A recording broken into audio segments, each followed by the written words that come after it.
আল্লাহর নবী বললেন, হে আমার উম্মত, তোমরা তোমাদের জানমাল দ্বারা মুশরিকদের বিরুদ্ধে লড়াই করো। তোমরা তোমাদের জানমাল দ্বারা মুশরিকদের বিরুদ্ধে জিহাদ করো। এবার আপনি আপনার জানমাল জবান দ্বারা কখন আপনি জিহাদ করবেন? যখন কোনো একটা অন্যায় কাজ, ইসলামের বিরোধী কাজ হয় আপনার চোখের সামনে, আপনার মুখ দিয়ে এই জিহাদটা করবেন। বর্তমান অবস্থায় ফিলিস্তিন মানুষ খুব অসহায়, দরিদ্র। এই অবস্থায় আপনার মাল দিয়ে আপনি জিহাদ করবেন। দেশের যখন কোনো বিজ্ঞ মুক্তি ডাক দিবে, যখন আপনারা জান দিয়ে জিহাদ করতে হবে, এই সময় আর এক সেকেন্ড রিড করবেন না, সাথে সাথে জিহাদের ময়দানে আপনার জান দিয়ে প্রস্তুত হয়ে নেমে যাবেন। আল্লাহ রাসূল সাল্লাল্লাহু আলাইহি ওয়াসাল্লাম বললেন, তোমরা তোমাদের জান, মাল, জবান, মুখ দিয়ে তোমরা জিহাদ করো। তো মুখ দিয়ে জিহাদ করবেন। যখন কোনো একটা অন্যায় কাজ হইতেছে, ইসলামের বিরোধী, আপনার চোখের সামনে, আপনি মুখ দিয়ে সাথে সাথে এটা জিহাদ করবেন, বলবেন, এটাই জিহাদ হয়ে যাবে। 2, আপনার মাল দিয়ে আপনি জিহাদ করবেন। কখন করবেন? বর্তমান অবস্থায় ফিলিস্তিনের মানুষ খুব অসহায় অবস্থায় আছে। আপনি পারলে, আপনার সামর্থ্য থাকলে, আপনার এই মাল দিয়ে আপনি জিহাদ করবেন। এই মাল তো আপনার না। আল্লাহ তাআলা কোরআনে বললেন যে আমি মুমিনদের থেকে জান মাল, তাদের থেকে আমি জান মাল জান্নাতের বিনিময়ে খরিদ করে নিয়েছি, কিনে নিয়েছি। এই জন্য আপনি এই জান মালগুলা কোথায় দিবেন? রাসূল সাল্লাল্লাহু আলাইহি ওয়াসাল্লাম সুন্দরভাবে বলে দিলেন, এই জান মালগুলা তোমরা জিহাদের ময়দানে খরচ করবা। 3 নাম্বার, আপনি আপনার জান দিয়ে জিহাদ করবেন। কখন? যখন দেশের কোনো বিজ্ঞ মুফতি সাহেব ডাক দিবে যে আর কোনো বসে থাকা নয়, এবার মুশরিকদের বিরুদ্ধে আমাদের লাগতে হবে, নামতে হবে, লড়াই করতে হবে, এই সময় 1 সেকেন্ড রেড করবেন না, সাথে সাথে নেমে যাবেন। এটাই হলো আপনার জন্য জিহাদ। আমি আবার বলতেছি, আল্লাহ তাআলা কোরআনে সূরা তাওবার 111 নম্বর আয়াতে কারিমা বললেন, ইন্নাল্লাহা ইশতারা মিনাল মুমিনিনা আনফুসাহুম ওয়া আমওয়ালাহুম বিআন্না লাহুমুল জান্নাহ।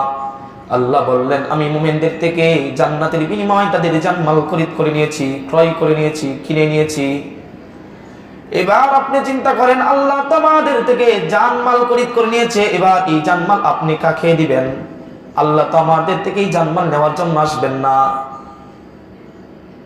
আল্লাহ বললেন, আমি যে তোমাদের থেকে জানমাল খরিদ করে নিলাম, এই খরিদ করে কিনা নিলাম, এই কিনে নেওয়ার বাজারটা হলো ইকাতিলুনা ফি সাবিলিল্লাহ, আল্লাহর রাস্তায় জিহাদ করা, আল্লাহর রাস্তায় লড়াই করা। এটার মাধ্যমে আমি তোমাদের জানমাল জান্নাতের বিনিময়ে কিনে নিলাম। রাসূল সাল্লাল্লাহু আলাইহি ওয়াসাল্লাম আবু দাউদ শরীফের 2504 নম্বর হাদিসে বললেন, ক্বালা রাসূলুল্লাহ সাল্লাল্লাহু আলাইহি ওয়াসাল্লাম, জাহিদুল মুশরিকিনা বিআমওয়ালিকুম ওয়া আনফুসিকুম ওয়া আলসিনাতিকুম।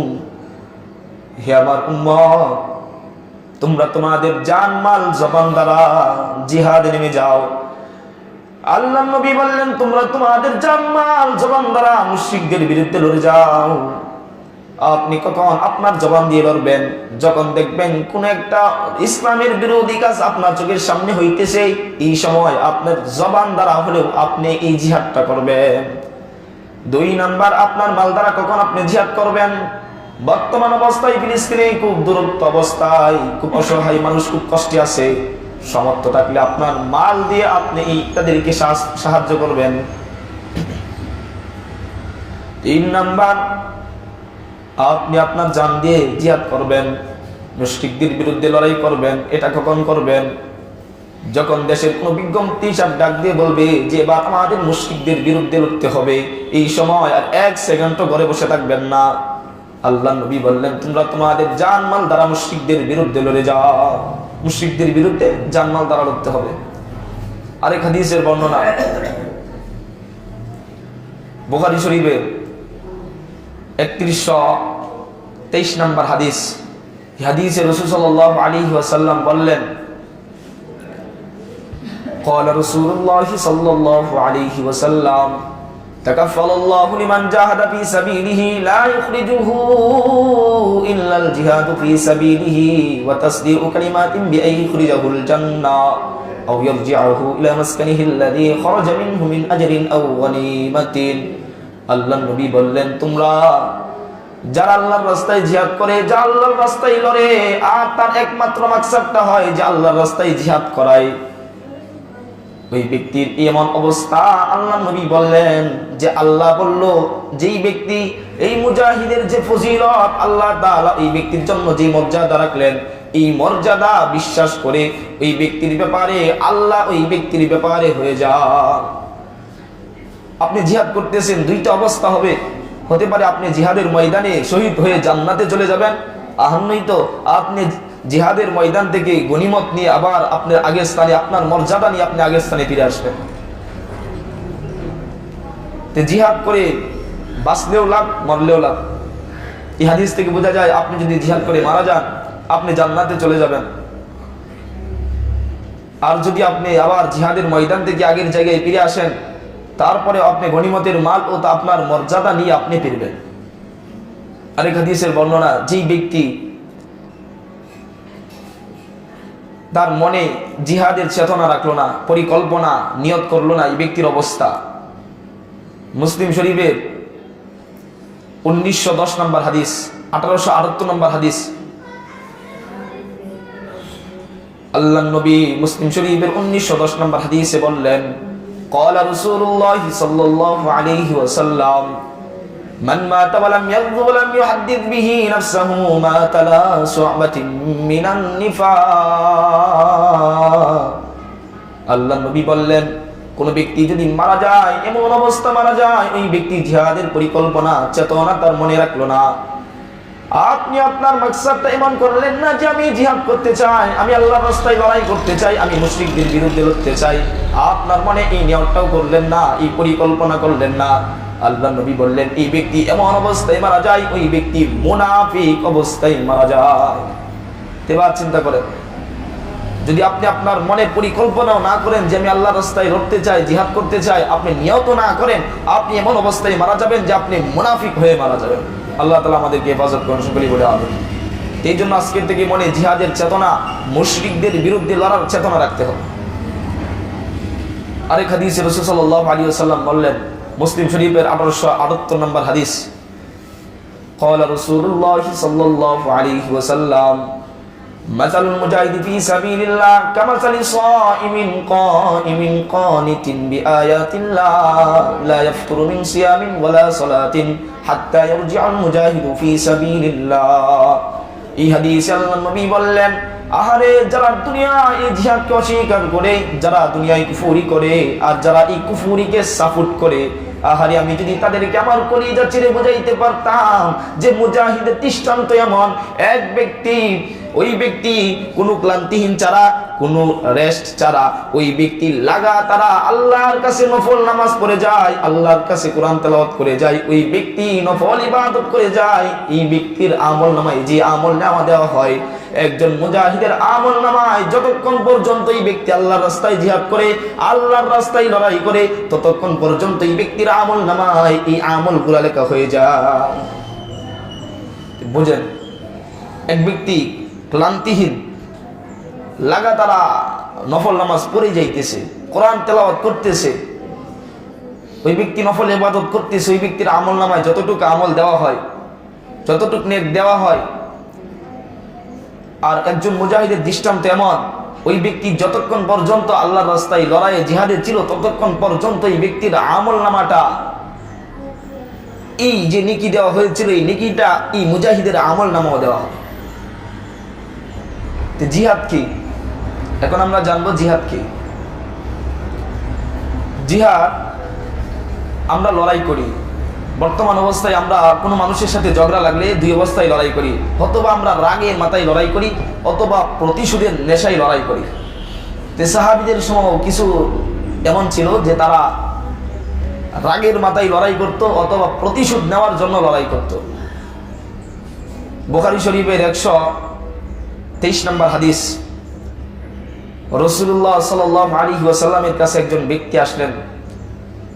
قال جاء رجل الى النبي صلى الله عليه وسلم, আল্লাহ রাসূলের কাছে একজন ব্যক্তি আসলেন, আসার পর বললেন, قال يا رسول الله ما القتال في سبيل الله, ইয়া আল্লাহর রাসূল, আল্লাহর রাস্তায় জিহাদ করা, লড়াই করা, মুশরিকদের বিরুদ্ধে লড়া, এটা আবার কি? জিহাদ আবার কি? আল্লাহর নবী কোনো জবাব দেয় না, চুপচাপ এভাবে বসে দিলেন। আল্লাহ রাসূল সাল্লাল্লাহু আলাইহি ওয়াসাল্লাম চুপচাপ নিজবা বসে দিলেন। তারপর ওই ব্যক্তি বললে বা ইন্না হাদানা ইউকাতিলু গাদাবান, আমাদের কেউ কেউ রাগের মাথায় লড়াই করে, ওয়া ইউকাতিলু হামিয়াতান, আর কেউ কেউ আবার প্রতিশোধের নেশায় লড়াই করে। ইয়া আল্লাহর রাসূল, আল্লাহর রাস্তায় জিহাদ করা, আল্লাহর রাস্তায় লড়াই করা, এটা আবার কি? আমাদের থেকে কেউ কেউ তো রাগের মাথায় লড়াই করে, আবার প্রতিশোধের নেশায় লড়াই করে, প্রতিশোধের নেশায় ঝগড়া করে। এর মধ্যে কোনটা আল্লাহর রাস্তায় জিহাদ হয়?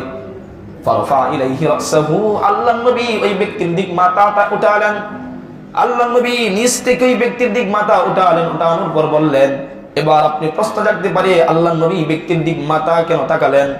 বর্ণনাকারী বলল, ক্বালা মা রাআইতুহু ফারফা ইলাইহি রাসহু ইল্লা আন্নাহু কানা কাইমান, যেই ব্যক্তি প্রশ্ন করলো ওই ব্যক্তি দাঁড়ানো অবস্থায় ছিল, তাই আল্লাহর নবী উপরের দিক মাথা উঠে বললেন। আল্লাহ নবী বললেন, ক্বালা মান ক্বাতালা লিতাকুনা কালিমাতুল্লাহি হুয়াল আলিয়া ফাহুয়া ফি সাবিলিল্লাহ আযজা ওয়া জাল। আল্লাহ নবী বললেন, যেই ব্যক্তি আল্লাহর কথাকে, আল্লাহর কালামকে, ইসলামকে উঁচু করতে চায়, ইসলাম প্রতিষ্ঠাতা করতে চায়, ওইটা হলো আল্লাহর রাস্তায় লড়াই করা। তাহলে জিহাদ বোঝা যায় ইসলামের প্রতিষ্ঠাতা করা, ইসলামের আদর্শ কায়েম করা, এটাই হলো জিহাদ। তা আমরা যারা লড়াই করতেছি, লড়াই করি, ঝগড়া করি, এটা জিহাদ নয়। জিহাদ হলো ইসলামকে প্রতিষ্ঠাতা করা, মানুষকে ইসলামের আদর্শ মোতাবেকে চালানো, মানুষকে জুলুম, নির্যাতন, অত্যাচার থেকে মুক্ত দেয়া, ইসলামের আদর্শ কায়েম করা, দেশ থেকে স্বৈরাচারী শক্তি, দাম্ভিক শক্তিকে পরাহিত করা, প্রতিহত করে মানুষকে শান্তি দেয়া, এটাই হলো ইসলামের জিহাদ। আমরা যে জিহাদকে ভাবি, প্রচলিত দুইটা জিহাদ ভাবি। একটা ভাবি যে আমাদের একদল যাবে ক্ষমতার থেকে, আরেক দল এসে বসবে, তাদেরকে আমরা পরাজিত করতে পারলাম, আমরা বসবো। অথবা আমরা এই দলকে পরাজিত করতে পারলাম, আমরা বসবো। এটা জিহাদ নয়। জিহাদ হবে এটাই যেটা ইসলামের প্রতিষ্ঠা করার জন্য থাকবে, এটাই হবে জিহাদ। এই জন্য আজকের থেকে আমরা জিহাদে নিয়ত করব। কেন করব? রাসূল সাল্লাল্লাহু আলাইহি ওয়াসাল্লামের কাছে আমরা এক হাদিস শুনলাম, যেই ব্যক্তির মনে তার জিহাদের চেতনা থাকলো না, জিহাদের নিয়ত করলো না, ওই ব্যক্তি যদি মারা যায়, ওই ব্যক্তি মুনাফিক অবস্থায় মারা যায়। আরেকটা হাদিস শুনি, বুখারী শরীফের 5970 নম্বর হাদিস। সাআলতুন নবী রাসূলুল্লাহ সাল্লাল্লাহু আলাইহি ওয়াসাল্লাম, আল্লাহর রাসূলের কাছে একজন ব্যক্তি আসলেন। আসার পর বললেন, ইয়া রাসূলুল্লাহ আইয়ুল আমালি আহাব্বু ইলাল্লাহ, ইয়া আল্লাহর রাসূল, আল্লাহর কাছে সবচেয়ে প্রিয় আমল কোনটা? আল্লাহর কাছে সবচেয়ে প্রিয় আমল কি? সবচেয়ে উত্তম কাজ কি? আল্লাহ নবী বললেন, as-salatu ala waqtiha, সময় মতো নামাজ আদায় করা, সময় মতো নামাজ পড়া, এটা আল্লাহর কাছে সবচেয়ে উত্তম ইবাদত। তারপরে সাহাবী বললেন, সুম্মা ক্বালা আইয়ুন ইয়া রাসূলুল্লাহ, ইয়া আল্লাহর রাসূল, তারপর আবার কোন কাজ? আল্লাহ নবী বললেন, ক্বালা বিররুল ওয়ালিদাইন, আল্লাহর কাছে দ্বিতীয় সবচেয়ে উত্তম কাজ হলো পিতা মাতার খেদমত করা। তারপরে ব্যক্তি আবার বললেন, সুম্মা ক্বালা আইয়ুন ইয়া রাসূলুল্লাহ, ইয়া আল্লাহর রাসূল, তারপর কোন কাজটা আল্লাহর কাছে সবচেয়ে প্রিয়? আল্লাহর নবী বললেন, ক্বালা আল জিহাদু ফি সাবিলিল্লাহ, আল্লাহর রাস্তায় মুশরিকদের বিরুদ্ধে লড়াই করা, ইসলামকে প্রতিষ্ঠাতা করার জন্য লড়াই করা, এটাই হলো আল্লাহর কাছে সবচেয়ে উত্তম কাজ। এই হাদিস থেকে বোঝা যায় আল্লাহর কাছে উত্তম কাজগুলোর মধ্যে একটি কাজ জিহাদ করা, আল্লাহর রাস্তায় লড়াই করা। তে আমি লড়াইটা বুঝাইলাম, ইসলামকে প্রতিষ্ঠাতা করা, ইসলামের আদর্শ কায়েম করা, এটাই হলো আমাদের জন্য জিহাদ।